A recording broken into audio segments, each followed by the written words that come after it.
আজ সেই দিনটা চলেই এলো। আর প্রথমেই বলে নিচ্ছি, আমি কিন্তু ট্রেনে বসে কথা দিচ্ছি, যার জন্য ভয়েস দিতে গিয়ে অনেক রকম আওয়াজ তোমরা পেয়ে যাবে। কারণ ভিডিওটাকে এডিট করার একদমই সময় পাইনি বাড়িতে।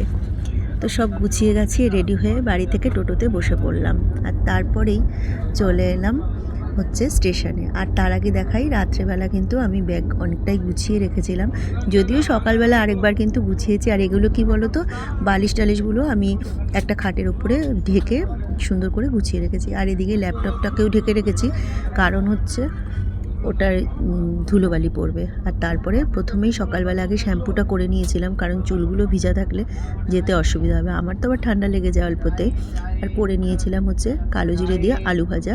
আর এদিকে করেছিলাম একদম শুকনো শুকনো করে কাজু কিশমিশ ছাড়া আমি সেমই করেছি। কাজু কিশমিশ দিয়ে খেতে না ট্রেনে আমার ভয় লাগে, যদি কোনো গ্যাস ফ্যাস হয়ে যায়, ওই জন্য একদমই হালকা পাতলা খাবার।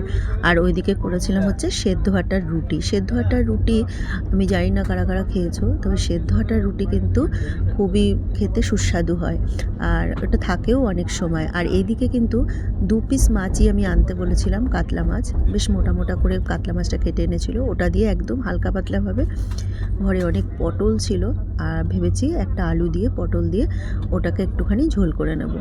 কোনো মশলা দেবো না, শুধু জিরের গুঁড়ো আর কাঁচা লঙ্কা কালো জিরে দিয়ে, ব্যাস। এই আমি হালকা পাতলা খাবার খেতেই বাইরে পছন্দ করি।